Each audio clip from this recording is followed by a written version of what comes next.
Thank you for joining me today to talk about the volunteer mock interview process at LSU Career Center.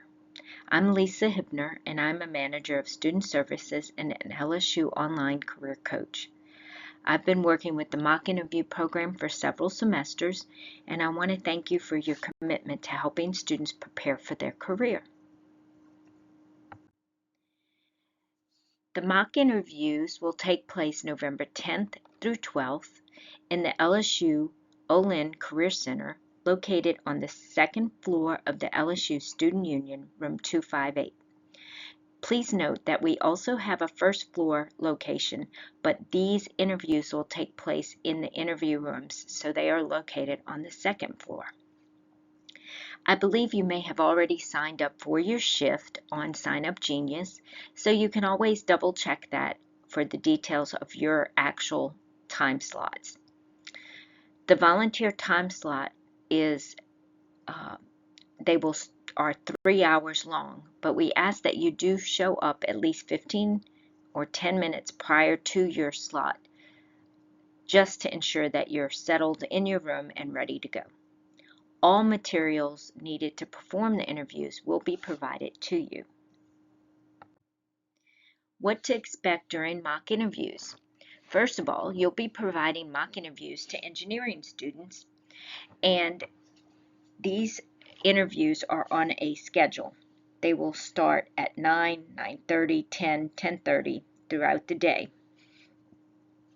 We do have a break at lunch, and we do not have any interviews at that time. You will be situated in a private interview room located in the recruitment center. All materials are provided. The students are freshman and sophomore level, so our goal is to do a behavioral focused interview, not an engineering technical interview.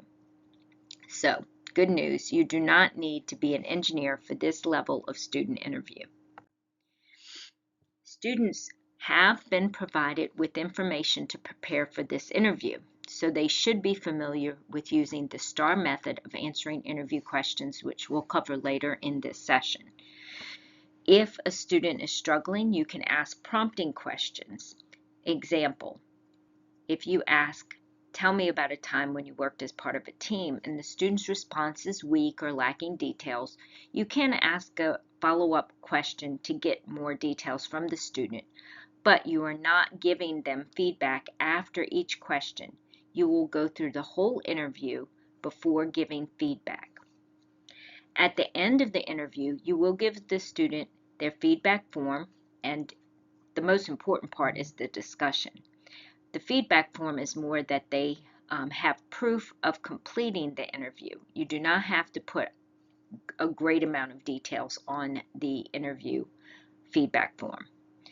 When the students leave their interview at the front desk, we will have them scan it to themselves before they exit.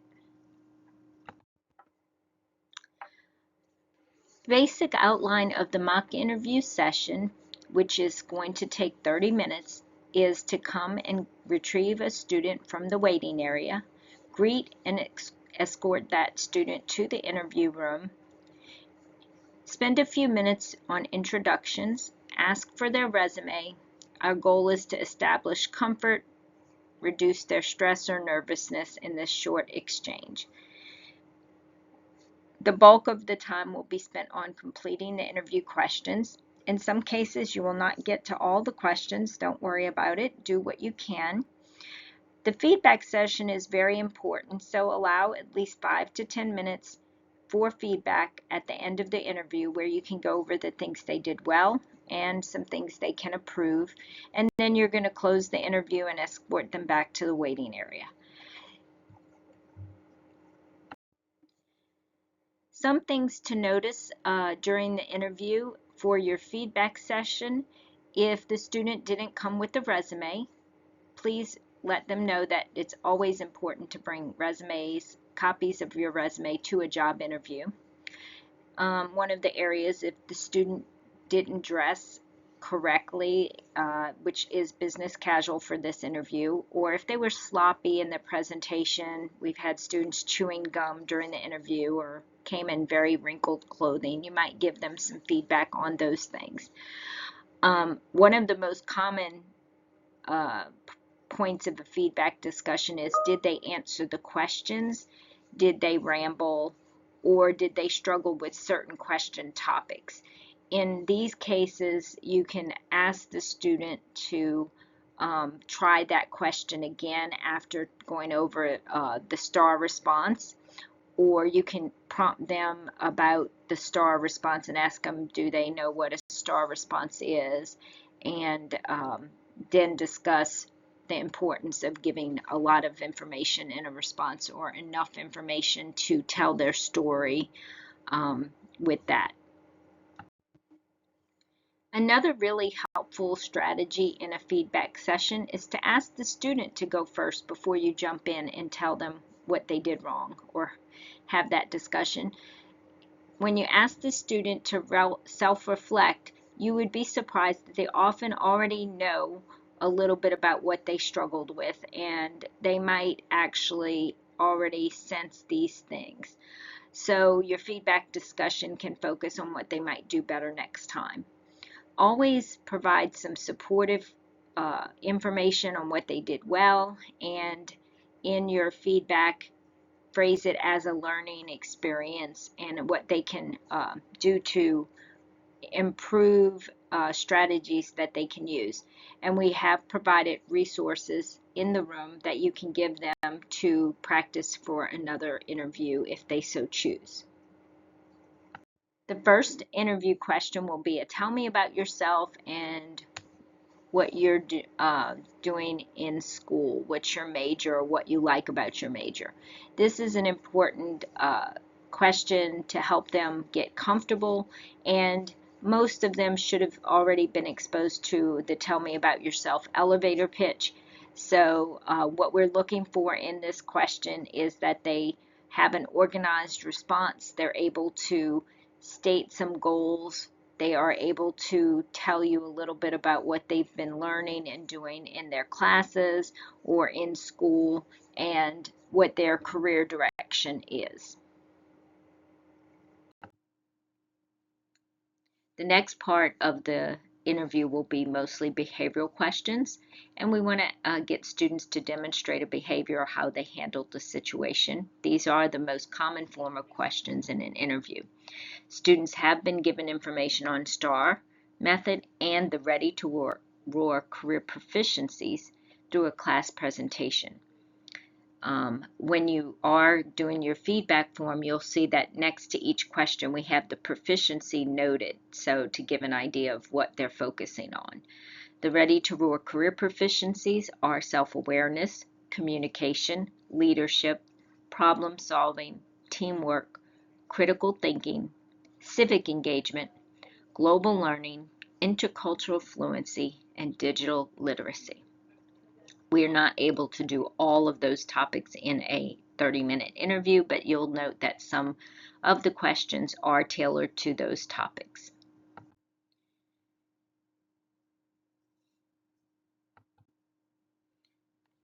The STAR method is a method of answering an interview question where the student should give some context or background, the situation, the problem or task that they were facing, what they did, how they responded, the action portion, and then the result. What did they get from this experience? What did they learn? What did they contribute? Often students forget to give the result in the STAR response, so if that is something they are not doing consistently, that can be a topic for feedback. This is an example of a typical behavioral question. Tell me about a time when you worked with a team. And we ask that students actually talk about a time, specifically, not talk in generalities. Another example would be, tell me about a time when you failed. And I always coach students to realize that failed means made a mistake, didn't do something you were supposed to do. Sometimes they struggle with that. We also look at nonverbal communication as places for feedback. The student should keep eye contact, they should smile, they should use good posture, they should be enthusiastic. We notice that sometimes they have trouble with fidgeting, okay? So we encourage them not to fidget and to look engaged. All of the students have been coached to prepare for this interview by dressing in business casual at the least. Um, we do recognize there are occasions where some of the students will face a challenge in this, but the goal is to attend this interview in at least a higher level of dress than they go to class in. So typically this would be business casual.